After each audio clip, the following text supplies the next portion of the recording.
नमस्कार सम्पूर्णलाई स्वागत छ हाम्रो यस युट्युब च्यानल शेयर मार्केटिङ नेपालमा निरन्तर शेयर बजार तथा आइपिओ सम्बन्धी विभिन्न नयाँ तथा जानकारीमूलक भिडियोहरू लिएर आउने क्रममा आज पनि म हजुरहरूको माझमा उपस्थित भएको छु र मैले हजुरहरूलाई चाहिँ आजको भिडियोमा एकदमै खुसीको खबर लिएर उपस्थित भएको छु। एकैपटक 5 कम्पनीले चाहिँ आइपिओ निष्कासन गर्नको लागि अनुमति पाएका छन्। ती कम्पनीहरूको बारेमा चाहिँ सम्पूर्ण जानकारी दिनेछु। ती कम्पनीहरूले कहिले कहिले आइपिओ निष्कासन गर्नेछन्, कति आइपिओ निष्कासन गर्दैछन्, हामीले आफूलाई आइपिओ पार्नको लागि के गर्ने र कुन कम्पनीको आइपिओमा हामीले कति किता आवेदन दिने लगायतका सम्पूर्ण कुराहरूको बारेमा चाहिँ हजुरहरूले आजको यस भिडियोमा जानकारी पाउनुहुनेछ। त्यसैले भिडियो अन्तिमसम्म हेर्नुहोला। 5 महिना पछाडि कम्पनीहरूले चाहिँ आइपिओ निष्कासन गर्नको लागि अनुमति पाएका छन्। विगत केही महिनासम्म चाहिँ आइपिओमा खडेरी लागेको थियो, आइपिओ चाहिँ निष्कासन प्रक्रिया ठप्प रहेको थियो, तर फेरि एकैपटक चाहिँ 5 वटा कम्पनीहरूले चाहिँ आइपिओ निष्कासन गर्न लाग्दै गर्दा एकपटक फेरि लगानीकर्ताहरूको ध्यान, लगानीकर्ताहरूको आकर्षण चाहिँ यी 5 वटा कम्पनीहरूतर्फ गइरहेको छ। आउनुस् आजको भिडियोमा चाहिँ यिनै कम्पनीहरूको बारेमा चर्चा गरौँ जसले भर्खरै मात्र 7 बाट चाहिँ आइपिओ निष्कासन गर्नको लागि अनुमति प्राप्त गरेका छन्। 1 नम्बरमा चाहिँ जाल्पा सामुदायिक लघुवित्त वित्तीय संस्था लिमिटेड रहेको छ। माइक्रो फाइनेन्स कम्पनी हो, लघुवित्त कम्पनी। यो जाल्पा सामुदायिक लघुवित्त वित्तीय संस्था लिमिटेडले चाहिँ प्रति किता 100 रुपियाँ अङ्कित दरका 5,22,000 किता आइपिओ निष्कासन गर्न असार 20 गते सेवनमा निवेदन पेश गरेको थियो र यो संस्थाले चाहिँ आइपिओ निष्कासन तथा बिक्री प्रबन्धकमा प्रभु क्यापिटल लिमिटेडलाई चाहिँ नियुक्त गरिसकेको छ र यस संस्थाको साधारण शेयर अर्थात् आइपिओलाई चाहिँ रेटिङ एजेन्सी इक्रा नेपालले चाहिँ इक्रा एनपिआइआर BB रेटिङ प्रदान गरेको छ र यस रेटिङले चाहिँ यो कम्पनी समयमा वित्तीय दायित्व पूरा गर्न चुक्ने सम्बन्धमा चाहिँ मध्यम जोखिम रहेको सङ्केत गर्दछ। यसको रेटिङ हेर्दा चाहिँ यो मध्यम जोखिम रहेको छ। माइक्रो फाइनेन्स कम्पनी हो। हामीले यस कम्पनीको आइपिओमा 1,000 रुपियाँ लगानी गरेर कमसेकम पनि 19-20 हजार रुपियाँ चाहिँ सजिलैसँग कमाउन सकिन्छ। यो त्यस्तो किसिमको माइक्रो फाइनेन्स कम्पनी हो जसको चाहिँ जम्मा 5,22,000 किता चाहिँ आइपिओ निष्कासन गर्न लाग्दैछ भनेपछि बजारमा यदि दोस्रो बजारमा यसको कारोबार हुँदै गर्दा सप्लाई एकदमै कम आउनेछ, लगानीकर्ताहरूको आकर्षण धेरै हुनेछ।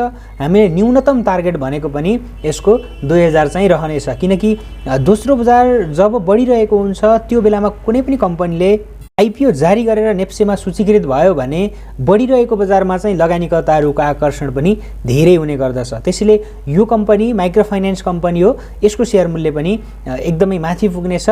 त्यसैले हामीले यस कम्पनीको आइपिओमा धेरै किता आवेदन दिन जरुरी छैन। यसले 5,22,000 किता चाहिँ निष्कासन गर्ने भएको हुनाले लगानीकर्ताहरूले यस कम्पनीको आइपिओमा चाहिँ 20 लाख भन्दा धेरै लगानीकर्ताहरूले आवेदन दिनुहुनेछ र त्यसअनुसार चाहिँ हामीले जम्मा 10 किताका लागि मात्रै आवेदन दिँदा उपयुक्त हुने देखिन्छ, किनकि एकैपटक 5 कम्पनीले आइपिओ निष्कासन गर्ने अनुमति पाएका छन्। हामीले ती कम्पनीहरूमा पनि आवेदन दिनुपर्ने हुन्छ।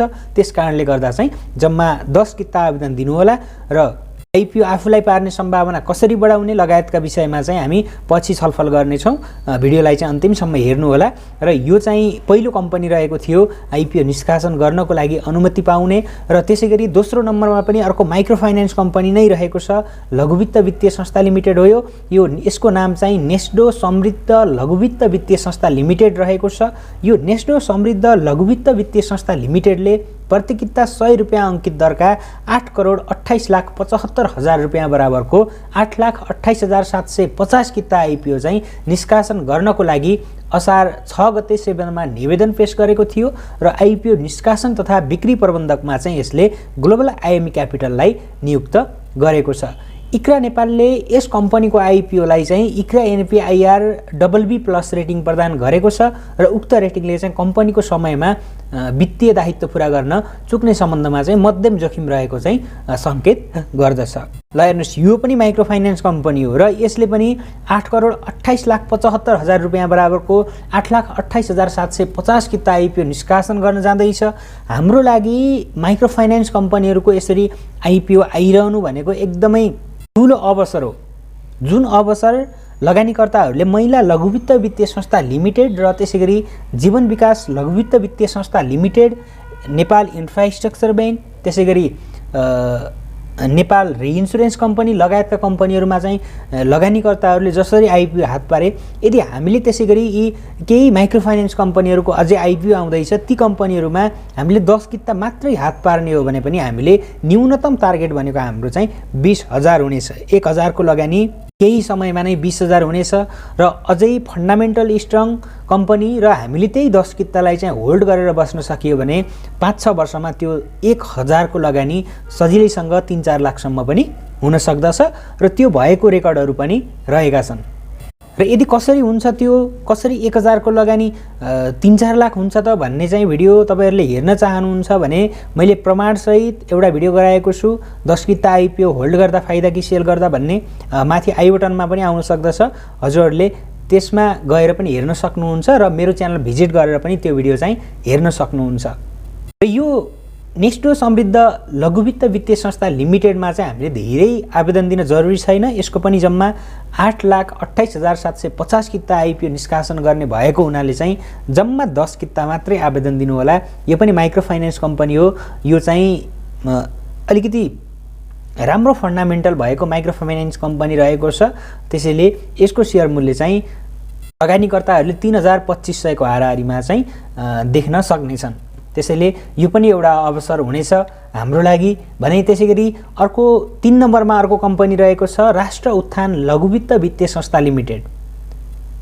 यो पनि माइक्रो फाइनेन्स कम्पनी हो र यो राष्ट्र उत्थान लघुवित्त वित्तीय संस्था लिमिटेडले प्रति किता 100 रुपैयाँ अंकित दरमा 8,50,00,000 रुपैयाँ बराबरको 8,50,000 किता आइपिओ निष्कासन गर्न असार 24 गते सेवनमा चाहिँ निवेदन दिएको थियो र यो संस्थाले आइपिओ निष्कासन तथा बिक्री प्रबन्धकमा चाहिँ एनआइबिएल एस क्यापिटल लिमिटेडलाई नियुक्त गरिसकेको छ भने यस संस्थाको साधारण शेयर अर्थात् आइपिओलाई चाहिँ रेटिङ एजेन्सी इक्रा नेपालले चाहिँ इक्रा एनपिआईआर BB रेटिङ प्रदान गरेको छ भने यस रेटिङले यो कम्पनी समयमा वित्तीय दायित्व पूरा गर्न चुक्ने सम्बन्धमा चाहिँ मध्यम जोखिम रहेको संकेत गर्दछ। यो पनि माइक्रो फाइनेन्स कम्पनी हो। लगातार 3 वटा माइक्रो फाइनेन्स कम्पनीहरूले चाहिँ आइपिओ निष्कासन गर्नको लागि अनुमति पाएका छन्। यी कम्पनीहरूले लगानीकर्ताहरूलाई चाहिँ 100 रुपैयाँमा नै आइपिओ चाहिँ बिक्री गर्न लागिरहेका छन् र अब यिनीहरूको फन्डामेन्टल हेर्दा पनि एकदमै उत्कृष्ट माइक्रो फाइनेन्स कम्पनी हुन्। हामीले यस्तो अवसर चाहिँ अहिलेको समयमा छाड्नु हुँदैन, पक्कै पनि हामीले लगानी गर्नुपर्छ। र त्यसैगरी अब यसले चाहिँ 8,50,000 किता आइपिओ ल्याउँदैछ। माइक्रो फाइनेन्समा 8,50,000 किता भनेको धेरै हो। महिला लघुवित्तको जम्मा 3,75,000 किता मात्रै रहेको थियो हैन। जीवन विकासको अलिकति बढी रहेको थियो, यसको भन्दा पनि बढी रहेको थियो। 15-17 करोड रुपैयाँ बराबरको कतिको थियो हैन। तर 8 लाख किता भनेको पनि एकदमै राम्रो हो। धेरै जसो नयाँ माइक्रो फाइनेन्स कम्पनीहरूको 4 लाख 5 लाखको हाराहारीमा नै रहने गर्दछ भने यसको 8 लाख रहेको छ। हामीलाई आइपिओ पर्ने सम्भावना त दिन प्रतिदिन कम भइरहेको छ, तर यसरी आइपिओहरू आइरहँदा पक्कै पनि हामीले 1-2 वटा कम्पनीहरूको आइपिओ हात पार्न सफल भइयो भने त हामीलाई चाहिँ त्यसबाट राम्रै मुनाफा चाहिँ आर्जन हुनेछ। त्यसैले यसको आइपिओमा पनि हामीले धेरै आवेदन नदिएर जम्मा 10 किता मात्रै आवेदन दिँदा उपयुक्त हुने देखिन्छ। र त्यसैगरी आइपिओ निष्कासन गर्नको लागि अनुमति पाएको अर्को कम्पनी चाहिँ बलेफी हाइड्रो पावर कम्पनी रहेको छ। यो चाहिँ जलविद्युत कम्पनी हो। यो बलेफी हाइड्रो पावर लिमिटेडले चाहिँ आयोजना प्रभावित क्षेत्र र त्यसैगरी सर्वसाधारणका लागि गरेर, आयोजना प्रभावित भनेको चाहिँ यो अहिले सिन्धुपाल्चोक जिल्लामा चाहिँ निर्माणाधीन अवस्थामा रहेको जलविद्युत कम्पनी हो।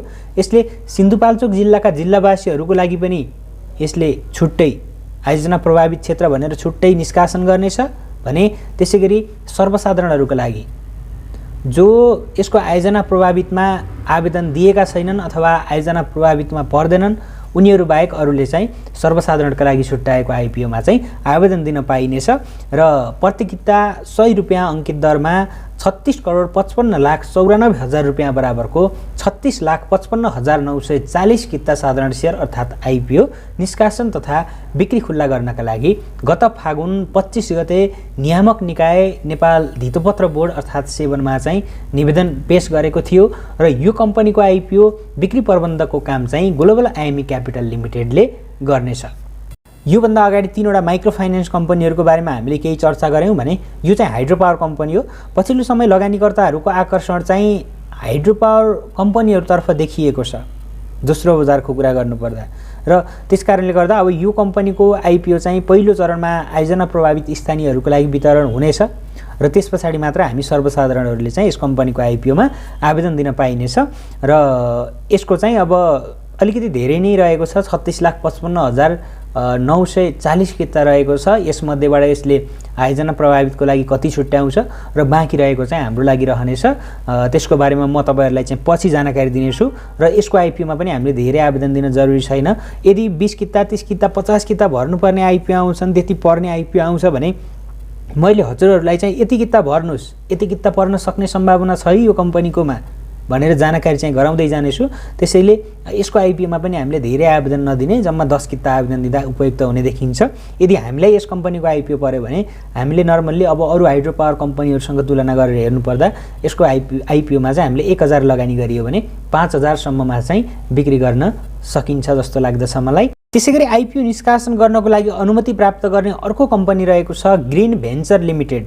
यो ग्रीन भेन्चर लिमिटेडले आयोजना प्रभावित क्षेत्रका नागरिक सर्वसाधारणका लागि 100 रुपियाँ अंकित दरमा 62 करोड 50 लाख रुपियाँ बराबरको 62,50,000 किता साधारण शेयर अर्थात् आइपिओ निष्कासन तथा बिक्री खुल्ला गर्नका लागि चाहिँ गत फागुन 28 गते नियामक निकाय नेपाल धितोपत्र बोर्ड अर्थात् सेबनमा चाहिँ निवेदन पेश गरेको थियो। र यो कम्पनीको आइपिओ बिक्री प्रबन्धकको काम चाहिँ लक्ष्मी क्यापिटल लिमिटेडले गरिरहेको छ। र यसले चाहिँ अलिकति अहिलेसम्म हामीले जति पनि कम्पनीको बारेमा जानकारी लियौँ तीमध्ये सबैभन्दा धेरै चाहिँ यही कम्पनीले आइपिओ निष्कासन गर्न लागेको छ। यसले आयोजना प्रभावित क्षेत्रको लागि सबैभन्दा पहिला आइपिओ वितरण गरेर अनि हामी सर्वसाधारणहरूको लागि चाहिँ यसले बिक्री खुल्ला गर्नेछ। र यसको अब 62 करोड 50 लाख रुपियाँ बराबरको 62,50,000 किता भनेको छ। अलिकति धेरै लगानीकर्ताहरूले चाहिँ यस कम्पनीको आइपिओ हात पार्न सफल हुनेछन्। र यसको थप केही अपडेट चाहिँ म तपाईँहरूलाई चाहिँ पछाडि जानकारी गराउनेछु। र यसको आइपिओमा पनि हामीले जम्मा 100 रुपियाँ मात्रै लाग्ने गर्दछ। 1 किताको 100 रुपियाँ र 10 किताको चाहिँ हामीले 1000 लगानी गरे पुग्दछ।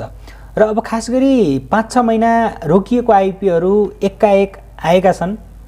अहिले चाहिँ बोर्डमा अध्यक्षको पद रिक्त भए पनि बोर्डले चाहिँ आइपिओ निष्कासन गर्नको लागि अनुमति चाहिँ दिएको छ। सर्वोत्तम सिमेन्टमा चाहिँ शेयर कारोबार प्रकरणमा मुछिएका धितोपत्र बोर्डका अध्यक्ष भीष्मराज ढुङ्गाना असोज 19 गते चाहिँ बर्खास्त भएका थिए र भदौ 16 गते बुधबार बसेको मन्त्री परिषद बैठकले बोर्डका अध्यक्षले गरेको शेयर कारोबारको छानबिन गर्न उच्च अदालतका पूर्व न्यायाधीश अनन्तराज डुम्रेको चाहिँ अध्यक्षतामा 3 सदस्यीय समिति गठन गरेको थियो। र छानबिन गर्न चाहिँ समिति गठन गरेसँगै बोर्डका अध्यक्ष भीष्मराज ढुङ्गाना आफ्नो कारबाहीबाट चाहिँ निलम्बनमा परेका थिए। र त्यसै बेलादेखि चाहिँ कुनै पनि कम्पनीले आइपिओ निष्कासन गरेका थिएनन्। र यसअघि साउन 14 गते बोर्डले 3वटा कम्पनीहरूलाई आइपिओ निष्कासन गर्ने अनुमति दिएको थियो। र ती कम्पनीहरू बाहेक केही कम्पनीहरूले हकप्रद सेयर चाहिँ निष्कासन गरे, हकप्रदको लागि चाहिँ अनुमति दिएको थियो। तर अन्य कुनै पनि कम्पनीलाई आइपिओ चाहिँ निष्कासनको अनुमति दिएको थिएन। र लामो समयदेखि आइपिओ रोक्का हुँदा कम्पनीहरूले पुँजी वृद्धि गर्न पाइरहेका थिएनन्। जस अनुसार चाहिँ हिजो बुधबार चाहिँ बसेको सञ्चालक समितिको बैठकले 5वटा कम्पनीहरूलाई चाहिँ आइपिओ निष्कासन गर्नको लागि अनुमति दिने निर्णय गरेको चाहिँ बोर्डका सूचना अधिकारी दिपा दाहालले चाहिँ बताउनु भएको छ। र उहाँका अनुसार चाहिँ वेबसाइटमा अझै पनि अपडेट हुन सकेको छैन र वेबसाइटमा चाहिँ अझै पनि अपडेट गर्ने प्रक्रिया चाहिँ बाँकी रहेको छ। र जस अनुसार चाहिँ मैले हजुरहरूलाई आइपिओ निष्कासन गर्नको लागि अनुमति पाएका केही 5वटा कम्पनीहरूको बारेमा चाहिँ जानकारी दिएको छु। र यी कम्पनीहरूले चाहिँ आइपिओबाट लगभग अनुमति त पाइसकेका छन्, तर यिनीहरूले अहिलेसम्म डेट फिक्स गरेका छैनन्। अबको 1 हप्ता पछाडि अथवा अबको 1-2 हप्तामा चाहिँ कुनै पनि अबको 1 हप्तामा चाहिँ एउटा कम्पनीले सूचना निकालेर अर्को 1 हप्तामा चाहिँ अब म्याक्सिमम पनि यो माघको महिनाभित्रमा चाहिँ 2वटा सम्म कम्पनीहरूको चाहिँ आइपिओ निष्कासन हुनेछ। किनकि एकैपटक सबै कम्पनीहरूको आइपिओ आउँदैन। हाइड्रो पावर कम्पनीहरूले सबैभन्दा पहिले आयोजना प्रभावित स्थानीय बासिन्दाहरूलाई चाहिँ प्राथमिकतामा चाहिँ राखेर आइपिओ वितरण गर्दछन् भने अब माइक्रो फाइनेन्स कम्पनीहरूको आइपिओ चाहिँ हामीले सबैभन्दा पहिला देख्न पाइनेछ। र त्यसैले अब हजुरहरूले चाहिँ आफ्नो फ्यामिली मेम्बरमा कतिजना हुनुहुन्छ सबैजनाकोबाट चाहिँ आवेदन दिनु होला। यदि अहिलेसम्म डिम्याट खोल्नु भएको छैन भने अझै पनि टाइम छ। यी कम्पनीहरूको आइपिओ चाहिँ तपाईँहरूले भर्न पाउनुहुन्छ। डिम्याटको लागि चाहिँ अहिले नै अथवा तपाईँहरू चाहिँ ब्याङ्क खुलेको समयमा ब्याङ्क भिजिट गरेर उहाँहरूलाई लगेर चाहिँ डिम्याट अकाउन्ट खोलाउनु भयो, मेरो सेयर लिनुभयो भने हजुरहरूले यी कम्पनीहरूको आइपिओमा चाहिँ आफ्नो फ्यामिली मेम्बर जतिजना हुनुहुन्छ उहाँहरू सबैजनाकोबाट आवेदन दिन पाउनुहुन्छ। र अब विदेशमा भएको साथीहरूले के गर्ने भने विदेशमा भएको साथीहरू अब कोरिया, जापान लगायत केही देशहरूमा चाहिँ ग्लोबल आइएमई ब्याङ्क लगायतका अन्य केही ब्याङ्कहरू पनि शाखा रहेको छ। हजुरहरूलाई चाहिँ यदि पाएको पर्छ, सहज छ भने हजुरहरू त्यहाँ गएर ब्याङ्क अकाउन्ट खोलेर डिम्याट लिन पनि सक्नुहुन्छ। यदि होइन भने हजुरहरू चाहिँ नेपाल आएको बेलामा डिम्याट अकाउन्ट खोल्ने, त्यसपछि मेरो सेयर लिने र कनेक्ट आइपिएस अथवा इन्टरनेट ब्याङ्किङ कुनै एउटा चाहिँ तपाईँहरूले लिएर त्यसपछि विदेश गएर पनि तपाईँहरूले आइपिओ भर्ने, त्यसै गरी दोस्रो बजारमा कारोबार गर्ने मौका पनि पाउनुहुन्छ। त्यो गर्न सक्नुहुन्छ तपाईँहरूले। अन्य आइपिओ तथा सेयर बजार सम्बन्धी केही नयाँ अपडेटको लागि चाहिँ हाम्रो यस युट्युब च्यानललाई सब्सक्राइब गरिरहनु होला। आजको लागि यति नै। हाम्रो भेट अर्को भिडियोमा हुने नै छ। धेरै धेरै धन्यवाद अन्तिमसम्म हेरिदिनु भएकोमा।